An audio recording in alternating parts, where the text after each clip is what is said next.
प्यारे बच्चों, जय हिंद, जय भारत, मेरा भारत महान। तो बच्चों, इस पाठ की शुरुआत हम एक स्टैम्प दिखाकर करेंगे। आप जब स्टैम्प को देखेंगे तो इसमें आपको कुछ 7 लोगों की छवि दिखाई देगी। जानते हो बच्चों, ये जो 7 लोग हैं ना, कोई मामूली बच्चे नहीं है या कोई मामूली इंसान नहीं है। ये हमारे देश के वो महान सपूत है जिन्होंने देश के आगे अपना सब कुछ न्यौछावर कर दिया। और जानते हो बच्चों, ये जो लोग थे, ये जो 7 लोग थे, ये आप ही की तरह 9वीं, 10वीं, 11वीं और 12वीं पढ़ने वाले बच्चे थे। इनके अंदर देशभक्ति की भावना इस प्रकार कूट कूट कर भरी हुई थी कि वे अपना सर्वस्व समर्पित करने को तैयार थे।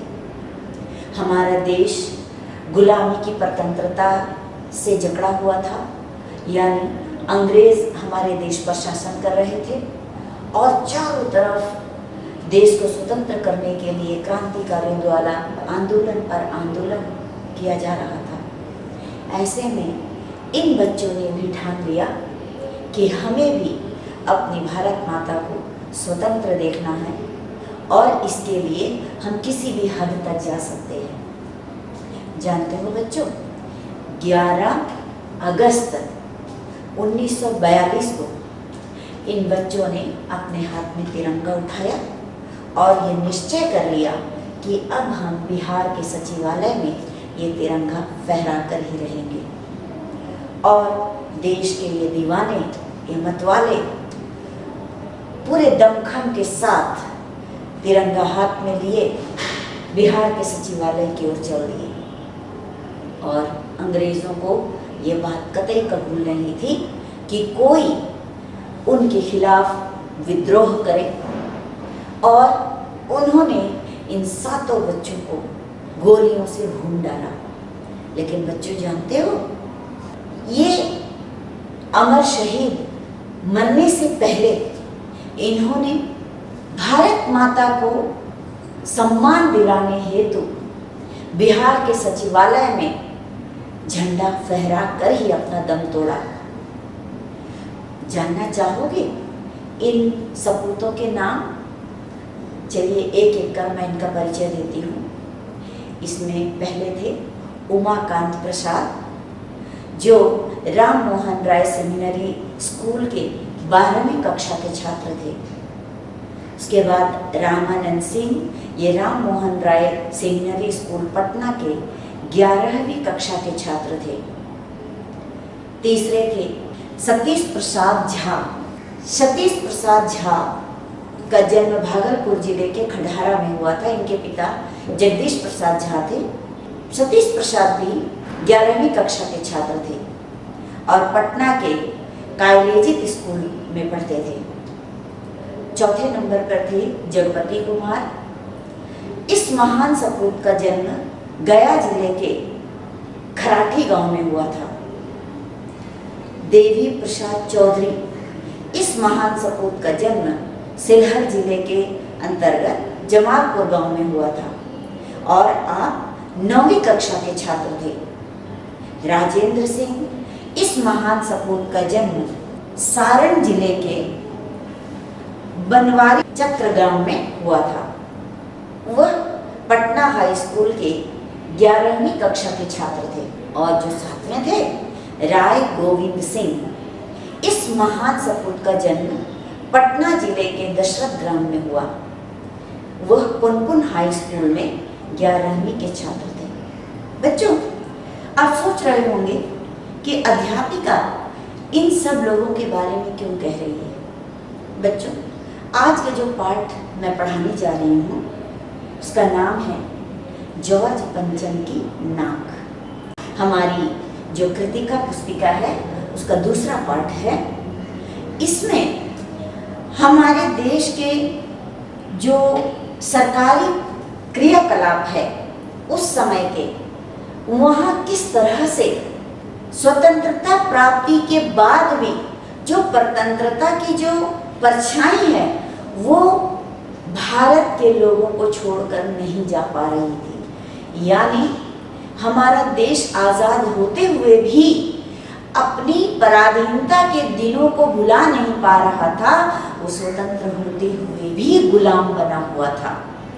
तो हम पाठ शुरू करते हैं जॉर्ज पंचम की नाक। जॉर्ज पंचम की नाक, इस कहानी में उस समय के भारतीय सरकार की मानसिकता को व्यक्त किया गया है। वर्षों से हम जिनके गुलाम रहे, उन अंग्रेजों के भारत से चले जाने पर भी हमारी परतंत्रता की मानसिकता बनी हुई है। ब्रिटेन की ठसक इतनी है कि वहाँ की रानी एलिजाबेथ के भारत आने पर अपनी सभी प्रक्रियाओं को छोड़कर उनके आगमन की तैयारी और स्वागत में संपूर्ण सरकारी तंत्र लग जाता है और जॉर्ज पंचम की टूटी नाक को लगाने के लिए अपना नाक कटाने तक को तत्पर दिखाई देते हैं। इस प्रकार यह व्यंग्य प्रधान कहानी है जिसमें उन सरकारी कर्मचारियों पर और सरकारी जो क्रियाकलाप है उन पर हमारे लेखक ने व्यंग्य किया है। बच्चों, जैसा कि हमने पाठ में बता दिया कि यहाँ रानी एलिजाबेथ आने वाली थी, यानी ब्रिटेन की रानी थी जो यहाँ आने वाली थी और उनके आने की तैयारी जो चल रही थी उसमें चारों तरफ सारी तैयारियां हो रही थी, लेकिन अचानक ही किसी की नज़र पड़ती है जॉर्ज पंचम के पुतले पर और पुतले को कहा गया है लाट। ठीक है, तो उसके लाट में एक कमी थी कि उसकी नाक टूटी हुई थी। तो अब प्रशासन के सामने समस्या ये थी कि ब्रिटेन की रानी आ रही है और जॉर्ज पंचम उन्हीं के वंशज से है, तो उनकी जो मूर्ति है यानी उसके जो लाट है वो बिना नाक के कैसे रखा जाए। इंग्लैंड की रानी एलिजाबेथ द्वितीय अपने पति के साथ भारत पधारने वाली थी। उनके आगमन की चर्चा रोज लंदन के अखबारों में हो रही थी। तैयारियां चल ही रही थी। रानी हिंदुस्तान, पाकिस्तान और नेपाल के दौरे पर कौन कौन सा सूट पहनेंगी, इसे लेकर दर्जी परेशान था। उनके आने से पहले रानी के सेक्रेटरी आदि सुरक्षा की दृष्टि से दौरा कर लेना चाहते थे। फोटोग्राफरों की फौज तैयार हो रही थी। इंग्लैंड के अखबारों में जो भी खबरें छपती थी सब दूसरे ही दिन हिंदुस्तान के अखबारों में चिपकी नजर आती थी कि रानी ने एक ऐसा हल्के रंग का सूट बनवाया है जिसका रेशमी कपड़ा हिंदुस्तान से मंगाया गया है, जिसका खर्च लगभग 400 पाउंड आया है। फिर तो रानी के नौकरों, बावर्चियों, खानसामों और यहाँ तक कि उनके कुत्तों की भी खबर छपने लगी। इस तरह शंख इंग्लैंड में बज रहा था, गूंज हिंदुस्तान में हो रही थी। राजधानी में शोर मचा हुआ था। देखते ही देखते पूरी दिल्ली बदलने लगी। बच्चों, ये कहानी थोड़ा ध्यान से सुनिए, आगे आपको अच्छा लगने लगेगा। बच्चों, जैसा कि अभी हम कहानी में बता रहे थे कि चारों तरफ रानी एलिजाबेथ के आने की तैयारी हो रही थी। इतने में किसी की नज़र उस पुतले पर पड़ी, जॉर्ज पंचम की उस लाट पर पड़ी जिसमें जॉर्ज पंचम की नाक कटी हुई थी। अब समस्या ये थी कि इसको कैसे पूरी की जाए, यानी इसको नाक कैसे लगाया जाए। अब चारों तरफ हाहाकार मच गया। लोग जो है इधर उधर भागने लगे, मीटिंगें होने लगी, यानी इस मूर्ति को कैसे, यानी इस लाट को कैसे सही की जाए, इस पर कई विचार किए गए और अंत में एक मूर्तिकार को बुलाया गया।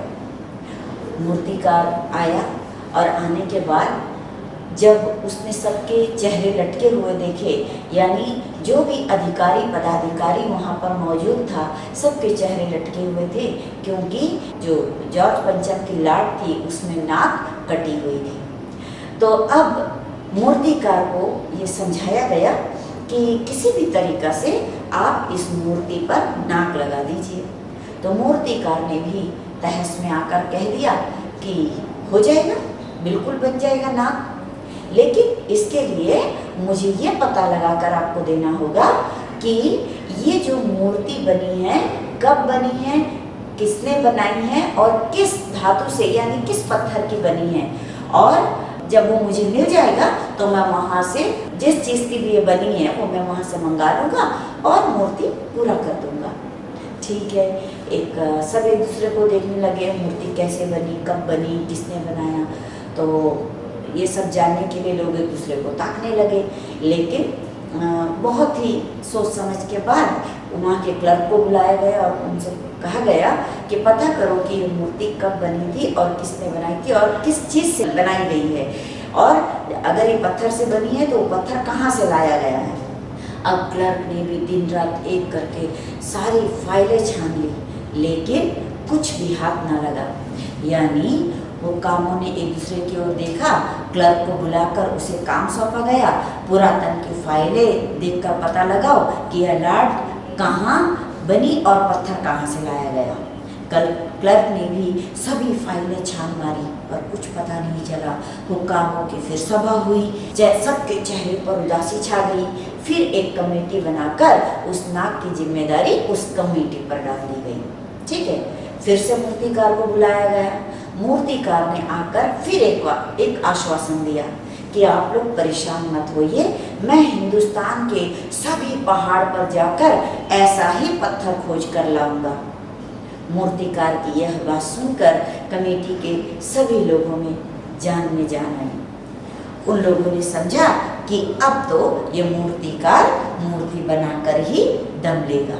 तभी वहाँ पर उपस्थित सभापति ने बड़े गर्व से कहा कि ऐसी क्या चीज़ है जो हमारे हिंदुस्तान में नहीं मिलती।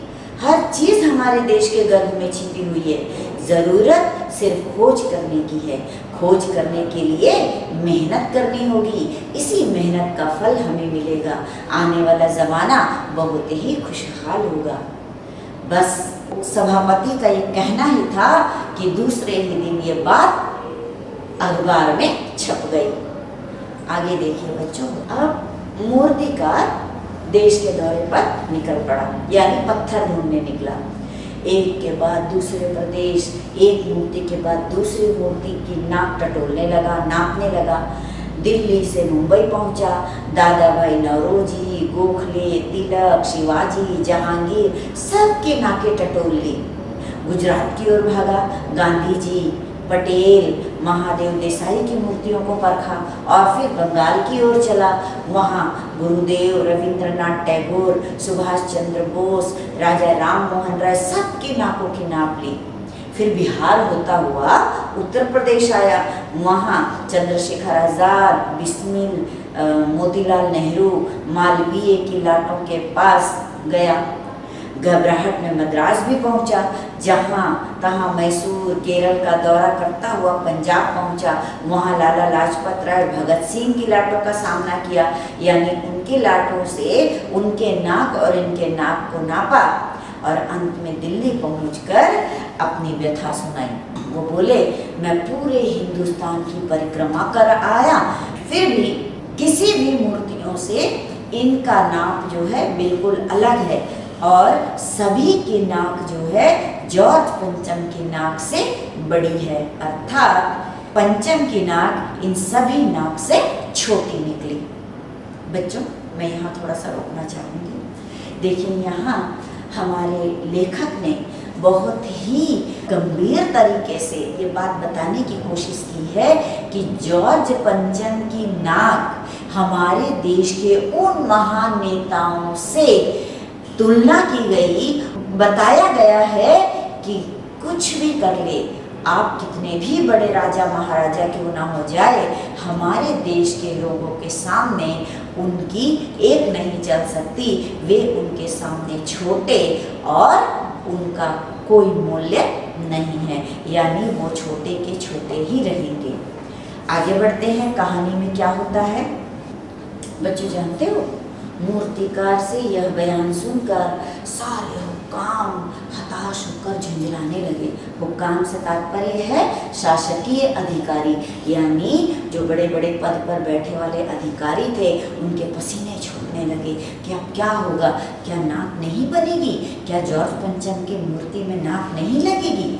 मूर्तिकार ने आगे और बताया कि मैंने सुना है बिहार सेक्रेटरीट यानी सचिवालय के सामने सन 42 में शहीद हुए बच्चों की मूर्तियां स्थापित है, शायद बच्चों की नाक उसमें फिट हो जाए। यह सोचकर वहाँ भी पहुँचा, पर उन बच्चों की नाकें भी इससे कहीं बड़ी थी।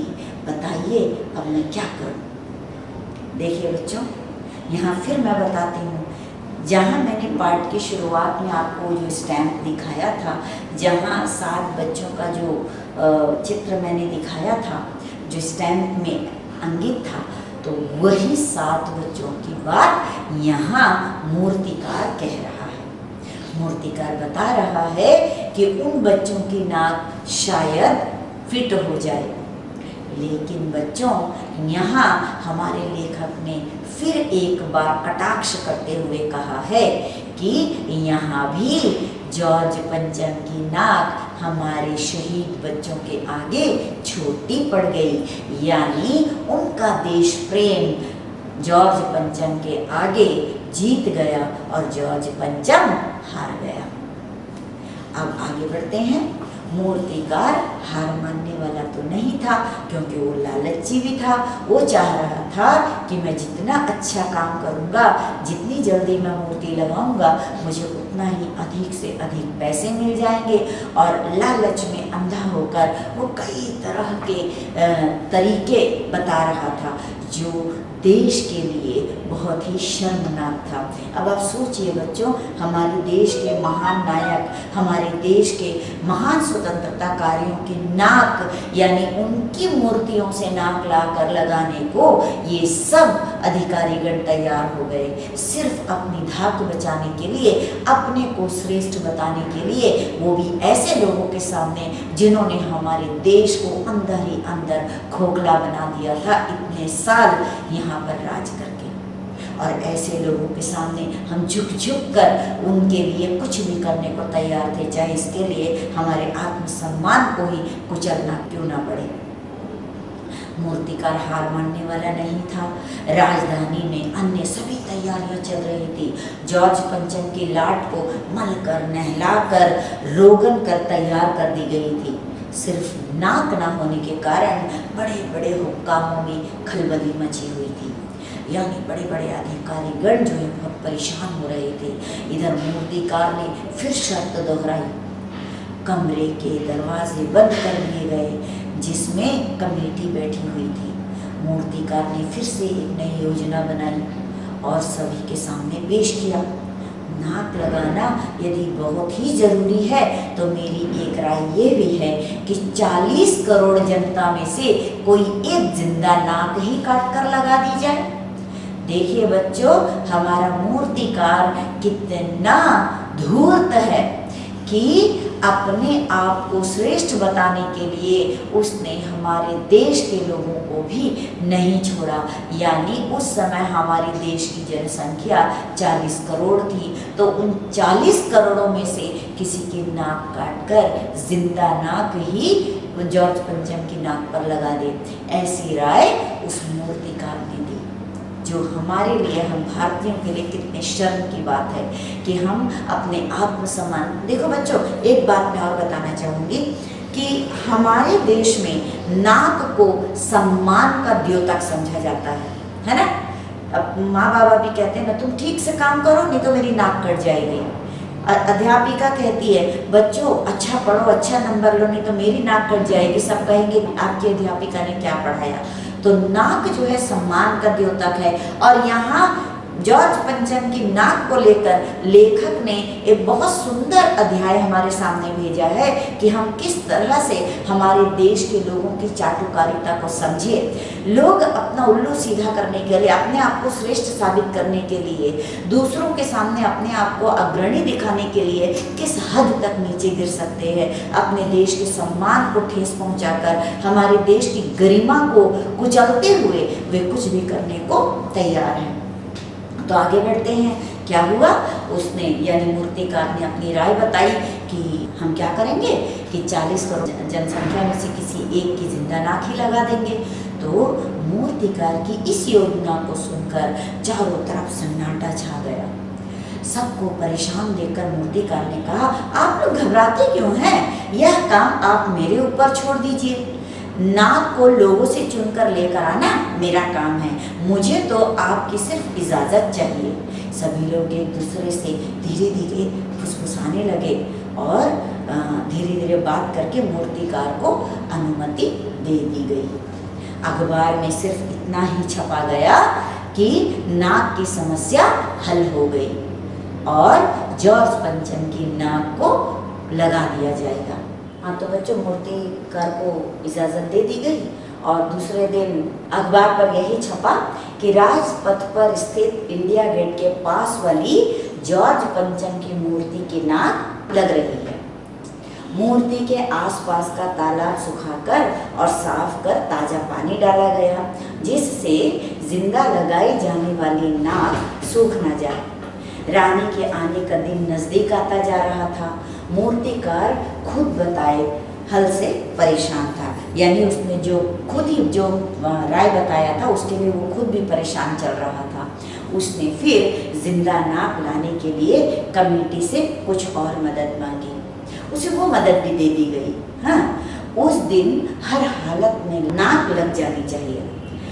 वह दिन आ गया और जॉर्ज पंचम के नाक लग गई। सभी अखबारों में खबर छपी कि जॉर्ज पंचम को जिंदा नाक लगाई गई है, यानी एक ऐसी नाक जो कतई पत्थर की नहीं लगती। जिस दिन जॉर्ज पंचम के बुत पर जिंदा नाक लगाई गई, उस दिन देश में किसी उद्घाटन की खबर नहीं थी। किसी ने कोई फीता नहीं काटा, कोई सार्वजनिक सभा नहीं हुई, कहीं किसी का अभिनंदन नहीं हुआ, कोई मानपत्र भेंट करने की नौबत ही नहीं आई, किसी हवाई अड्डे या स्टेशन पर स्वागत समारोह भी नहीं हुआ, अखबार में किसी का चित्र नहीं छपा, सब अखबार खाली थे। पता नहीं ऐसा क्यों हुआ। तो बच्चों, ये पाठ यहाँ समाप्त होता है। इस पाठ में हम ये बताना चाहेंगे कि किस तरह से उस समय के अधिकारियों ने भारत माँ के सम्मान को ठेस पहुँचाते हुए एक ब्रिटेन की रानी के लिए कितना कुछ उनके आवभगत की तैयारी की और इसके खातिर उन्होंने भारत के आत्मसम्मान को बहुत ठेस पहुंचाई। अपनी चाटुकारिता के जो कला है उसको सामने लाने के लिए, उसमें निपुण होने की वजह से उन्होंने खुद का आत्मसम्मान को भी गिराया और देश को भी गिराया। तो बच्चों, हम प्रश्नोत्तर देखते हैं। बच्चों, हमारा पहला प्रश्न है, सरकारी तंत्र में जॉर्ज पंचम की नाक लगाने को लेकर जो चिंता या बदहवासी दिखाई देती है वह उनकी किस मानसिकता को दर्शाती है? तो उत्तर है, सरकारी तंत्र की मानसिकता निम्नलिखित मानसिकता को दर्शाता है। जैसे सरकारी तंत्र जागरूक तभी होता है जब समस्या सिर पर आ जाती है। दूसरा, सरकारी तंत्र में हर मामले पर समितियां बनाई जाती है, सभाएं होती है और निष्कर्ष कुछ भी नहीं निकलता। और तीसरा है, सभी जिम्मेदारी निभाने से कतराते हैं और अपने से छोटों पर कार्य का भार लाद देते हैं। अगला है, विचार विमर्श उच्च स्तर पर होते हैं परंतु निष्कर्ष निम्न स्तर के प्रकट होते हैं। और अगला जो पॉइंट है, सरकारी दफ्तरों में फाइलें खोजने पर नहीं मिलती या कुछ फाइलों में कुछ भी नहीं मिलता। अगला है, अफसर केवल और केवल घूसखोर और चापलूसी करने वाले होते हैं। और अगला जो पॉइंट है वो ये है कि एक विभाग अपनी जिम्मेदारी दूसरे पर और दूसरा तीसरे पर डालता रहता है और कार्य इसी तरह फंसता चला जाता है। आप जब अपना पाठ पढ़ोगे तो उसमें देखोगे कि फाइल में इतना ढूंढने के बावजूद भी क्लर्क को कुछ नहीं मिलता। तो ये इस बात का परिचायक है कि दफ्तरों में काम कितनी ढिलाई से होता है। दूसरा प्रश्न, रानी एलिजाबेथ की दर्जी की परेशानी का क्या कारण था? उसकी परेशानी को आप किस तरह तर्कसंगत ठहराएंगे? रानी एलिजाबेथ सम्राज्ञी थी, ब्रिटेन की रानी थी, कोई छोटी हस्ती तो थी नहीं। दर्जी पर रानी की वेशभूषा की जिम्मेदारी थी। उसे ही तय करना था कि रानी हिंदुस्तान, पाकिस्तान और नेपाल के दौरे पर कब कौन सी ड्रेस पहनेगी। अतः उसका परेशान होना बिल्कुल तर्कसंगत है। अगला प्रश्न है, और देखते ही देखते नई दिल्ली की काया पलट हो गई। नई दिल्ली के काया पलट के लिए क्या क्या प्रयास किए गए। उत्तर है, सड़कों को मरम्मत कर उन्हें सुविधाजनक और चमकदार बनाया गया। सड़कों के किनारे और पार्कों के पेड़ों की काट छांट की गई और उसे आकर्षक बनाया गया। संपूर्ण शहर में सफाई की गई होगी और सजावट भी भरपूर की गई होगी। सरकारी इमारतों को रंगीन किया गया होगा और सभी सुविधा की सामग्रियां उपलब्ध कराई गई होंगी। सरकारी लॉन तथा पलकों की हरी भरी घास को काटा छांटा गया होगा। कहने का तात्पर्य क्या है कि जब कोई बहुत ही मुख्य अतिथि कोई आता है तो आप देखते होंगे कि कितनी सारी तैयारियां होती है। तो आप जब अपने जो पाठ के पृष्ठ में देखोगे तो आपको लाइन से वो सारी चीजें दिखाई गई होगी। ये प्रश्न को आप अपने उत्तर पुस्तिका यानी पाठ्य पुस्तिका से भी आप देख सकते हो। अगला प्रश्न है, आज की पत्रकारिता में चर्चित हस्तियों के पहनावे और खान पान संबंधी आदतों आदि के वर्णन का दौर चल पड़ा है। तो इसमें दो प्रश्न हैं। पहला है, इस प्रकार की पत्रकारिता के बारे में आपके क्या विचार है, और दूसरा है, इस तरह की पत्रकारिता आम जनता विशेषकर युवा पीढ़ी पर इसका क्या असर होता है। तो इस प्रश्न का पहला भाग हम लेते हैं, इस प्रकार की पत्रकारिता के बारे में आपके क्या विचार हैं। बच्चों, जैसे कि हम बार बार हम कक्षाओं में भी बोलते हैं कि आजकल जो समाचार पत्रिकाओं में और दूसरी पत्रिकाओं में हम देखते हैं कि किस तरह से नई नई चीज़ों का जो है प्रदर्शन किया जाता है, यानी उसका विज्ञापन दिया जाता है, जिससे युवा पीढ़ी और जो आम जनता है उससे बहुत ज़्यादा प्रभावित होता है। तो उत्तर है, हम नहीं समझते कि इस प्रकार की पत्रकारिता समय व धन की बर्बादी के सिवाय कुछ दे सकती है। ठीक है, इस किस्म की पत्रकारिता घटिया होती है क्योंकि आम लोगों को चर्चित हस्तियों के पहनावे, उनके अंगरक्षकों, उनके पालतू जानवरों और कामगारों की जीवनियों को जानने या पढ़ने में बिल्कुल भी उत्सुकता नहीं होती है, क्योंकि आम जनता सिर्फ अपनी जो ज़रूरत है उसके लिए ही खटता रहता है। तो उनको इन सारी चीज़ों से कोई मतलब ही नहीं होता है। तो इसका अगला भाग है, युवा उनके पहनावे की नकल करने की कोशिश में जीवन की सच्चाई को भूल जाते हैं और गलत रास्ते पर चल पड़ते हैं। वह फैशन परस्ती युवा पीढ़ी पर बुरा असर डालती है, क्योंकि अगर उनके पास पैसा न हो तो वो देखा देखी चक्कर में यानी अपने आप को उस रूप में डालने के लिए गलत धंधों में पड़ जाते हैं और पथभ्रष्ट हो जाते हैं। तो बच्चों, हमारा अगला प्रश्न है, जॉर्ज पंचम की लाट की नाक को पुनः लगाने के लिए मूर्तिकार ने क्या क्या यत्न किए। उत्तर है, मूर्तिकार ने उस पत्थर की तलाश की जिससे लाट बनाई गई थी। लाट यानी मूर्ति बनाई गई थी। ख, उसने पूरे भारत में नाक की नाप लेकर पूरे भारत में नाक की तलाश की, यानी नाक को ढूंढा। अगला है, उसने बच्चों की नाकें भी नाप कर देखी। घ, उसने निरंतर सरकारी तंत्र को ढांढस बंधाया। और अंतिम है, जिंदा नाक लगाने का पूरा प्रयत्न भी किया और इसमें वो सफल भी हुए। अगला प्रश्न है, प्रस्तुत कहानी में जगह जगह कुछ कथन आए हैं जो मौजूदा व्यवस्था पर करारी चोट करती है। उदाहरण के लिए, फाइलें सब कुछ हजम कर चुकी है। सब हुक्मरानों ने एक दूसरे की तरफ ताका। पाठ में आए ऐसे अन्य कथन छांट कर लिखिए। बच्चों, इसका मतलब ये है कि ऐसी पंक्तियां जो पाठ में आई हैं जिससे हमारे सरकार की कुव्यवस्था का जो वर्णन है हमको मिलता है। उस नाक के लिए बड़े तहलके मचे थे, किसी वक्त राजनीतिक पार्टियों ने प्रस्ताव किए थे, चंदा जमा किया था, कुछ नेताओं ने भाषण भी दिए थे। आगे है, देश के संपन्न और बड़े लोगों की मीटिंग बुलाई गई और मसला पेश किया गया। उसके बाद है, उच्च स्तर पर मशवरे हुए, दिमाग खरोचे गए और तय किया गया कि हर हाल में इस नाक का होना बहुत जरूरी है। मूर्तिकार या तो कलाकार थे और जो पैसे से लाचार था। सब हुक्कामों ने एक दूसरे की तरफ ताका, एक की कमी दूसरों पर डालने की कोशिश की, एक की जिम्मेदारी दूसरे पर डालने की कोशिश की।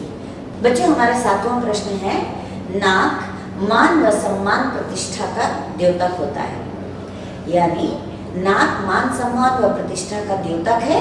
यह बात पूरी व्यंग्य रचना में किस तरह उभर कर आई है, लिखिए। उत्तर है, यह पाठ व्यंग्य रचना है। नाक व्यक्ति की प्रतिष्ठा का प्रतीक है। जॉर्ज पंचम की नाक कट जाने का अर्थ उसकी प्रतिष्ठा का धूल में मिल जाना है। यह दोनों देशों के लिए परेशानी का सबब बन गया। ब्रिटिश साम्राज्य की प्रतिष्ठा और भारत पर खतरे का प्रतीक बन गया। पाठ में यह सत्य भी उद्घाटित हुआ है कि भारत के नेताओं, शहीदों, बच्चों सभी की प्रतिष्ठा हमारे लिए विदेशियों से अधिक ही रही है। उन्होंने हमारे देश पर शासन किया, परंतु आत्मा पर भारत माता का ही शासन था और हमेशा रहेगा। बच्चों, अगला प्रश्न है, जॉर्ज पंचम की लाट पर किसी भी भारतीय नेता, यहाँ तक कि भारतीय बच्चे की नाक फिट न होने की बात से लेखक किस ओर संकेत करना चाहता है? मेरे ख्याल से ये प्रश्न बहुत ही उपयोगी है परीक्षा की दृष्टि से। ध्यान दीजिए, जॉर्ज पंचम की लाट पर किसी भारतीय नेता, यहाँ तक कि भारतीय बच्चे की नाक फिट ना होने की बात से लेखक किस ओर संकेत करना चाहता है? उत्तर है, यह बात संकेत देती है कि हमारे देश के लिए शहीद हुए भारतीय नेताओं और बच्चों की प्रतिष्ठा और मान सम्मान विदेशी शासकों की तुलना में बहुत ही अधिक है। निर्दयी विदेशी शासकों को हम सम्मान की दृष्टि से नहीं देखते। इसे सोचने पर भी गुलामी की बू आती है। यानी जब जब हम उनके बारे में सोचते हैं तो हमारी आत्मा ग्लानि से भर उठती है कि हमने कैसे दिन बिताए थे उनके अधीन होकर। अखबारों ने जिंदा नाक लगने की खबर को किस तरह से प्रस्तुत किया? उत्तर है, इस खबर को इस प्रकार प्रस्तुत किया गया, जॉर्ज पंचम के जिंदा नाक लगाई गई। ऐसी नाक जो कतई पत्थर की नहीं लगती। इसके अलावा कोई खबर नहीं छपी, जैसे स्वागत की, समारोह की, उद्घाटन की। यह नाक का विरोध करने का एक ढंग था। अर्थात नाक लगाना, जिंदा नाक लगाना हमारे देश के अभिमान को ठेस पहुंचा रहा था और यही बात अखबार के यानी लेखकों ने इस बात का समर्थन नहीं करने के लिए उस दिन अखबार में कुछ भी नहीं छापा। अगला प्रश्न है, नई दिल्ली में सब था, सिर्फ नाक नहीं थी। इस कथन के माध्यम से लेखक क्या कहना चाहता है? इसका उत्तर है, इस कथन का आशय यह है कि भले ही दिल्ली में ब्रिटिश साम्राज्य का आधिपत्य था, परंतु सम्मान बिल्कुल भी नहीं था। भारतीयों ने उनकी प्रतिष्ठा को धूल में मिला दिया था। प्रश्न नंबर 11, जॉर्ज पंचम के नाक लगने वाली खबर के दिन अखबार चुप क्यों थी? जॉर्ज पंचम के नाक लगने वाली खबर के दिन अखबार इसलिए चुप थे क्योंकि उन्हें एक विदेशी शोषक शासक पर आपने देशवासी व्यक्ति की जिंदा नाक लगाना बहुत बुरा लगा। वे इसका विरोध चुप रहकर अपने ढंग से कर रहे थे। बच्चों, इस पाठ में मैंने कुछ अन्य प्रश्न भी तैयार किए हैं जिससे आपको इस पाठ को समझने में आसानी होगी। चलते चलाते हम उस पर भी थोड़ा चर्चा कर लें। जॉर्ज पंचम की नाक का क्या उद्देश्य है? उत्तर है, जॉर्ज पंचम की नाग पाठ का उद्देश्य यह है कि अंग्रेजी हुकूमत से आज़ादी मिलने के बाद भी सत्ता से जुड़े विभिन्न प्रकार के लोगों की औपनिवेशिक दौर की मानसिकता और विदेशी आकर्षण पर गहरी चोट करना है। अगला प्रश्न है, जॉर्ज पंचम की नाग पाठ का क्या संदेश है? जॉर्ज पंचम के नाग पाठ का संदेश यह है कि हमें अंग्रेजी सत्ता से जुड़े किसी भी व्यक्ति में आस्था न रखते हुए अपने देश के स्वतंत्रता सेनानी या महापुरुषों में आस्था रखनी चाहिए। अगला प्रश्न है, जॉर्ज पंचम की नाग की साहित्यिक विधा क्या है? जॉर्ज पंचम की नाग की साहित्यिक विधा व्यंग्यात्मक कहानी है। जॉर्ज पंचम की नाग के लेखक कौन हैं? जॉर्ज पंचम की नाग के लेखक कमलेश्वर जी हैं। जॉर्ज पंचम की नाग पाठ में रानी एलिजाबेथ द्वितीय किन देशों की यात्रा के लिए निकली थी? तो उत्तर है, जॉर्ज पंचम की नाग पाठ में रानी एलिजाबेथ द्वितीय हिंदुस्तान, पाकिस्तान और नेपाल के दौरे पर निकली। जॉर्ज पंचम की नाग पाठ में रानी एलिजाबेथ का दर्जी परेशान क्यों था? जॉर्ज पंचम की नाग पाठ में रानी एलिजाबेथ का दर्जी परेशान था क्योंकि हिंदुस्तान, पाकिस्तान और नेपाल के दौरे पर रानी कब और क्या पहनेंगी? अगला प्रश्न है, जॉर्ज पंचम की नाग की सुरक्षा के लिए क्या क्या इंतजाम किए गए थे? जॉर्ज पंचम की नाग की सुरक्षा के लिए हथियारबंद पहरेदार तैनात किए गए थे। जॉर्ज पंचम की नाग की सुरक्षा के लिए पुलिस गश्त भी लगाई जा रही थी जिससे नाग बची रहे। एलिजाबेथ के भारत आगमन से पहले ही सरकारी तंत्र के हाथ पैर क्यों फूल रहे थे? जॉर्ज पंचम की नाक को कैसे ठीक किया जाए कि रानी को जॉर्ज पंचम की नाक सही सलामत हालत में मिले, इसी बात को लेकर सरकारी तंत्र के अधिकारी के हाथ पैर फूल रहे थे। तो बच्चों, यह पाठ जो हमारे सरकारी तंत्र की पोल खोलता हुआ और हमारे देश के अभिमान में ताक लगाने वाले, यानी हमारे देश के अभिमान को ठेस पहुंचाने वाले लोगों पर व्यंग्य कसते हुए लेखक कमलेश्वर ने हमें यह पाठ पढ़ने के लिए दिया है। और हमें इस पाठ से यह संदेश मिलता है कि विदेशी चाहे कितना भी नामी ग्रामी या कितना ही धाक वाला हो, हमारे देश के आगे, हमारे देश के शहीदों, हमारे देश के बच्चों, हमारे देश के देश प्रेमियों के आगे उनकी कीमत रत्ती भर भी नहीं है। तो हमें अपने देश के सम्मान के लिए हमेशा तत्पर रहना चाहिए। इसके साथ ही हमारा ये पाठ यहीं समाप्त होता है। हम अगले पाठ में फिर मिलेंगे। तब तक के लिए जय हिंद, वंदे मातरम, भारत माता की जय।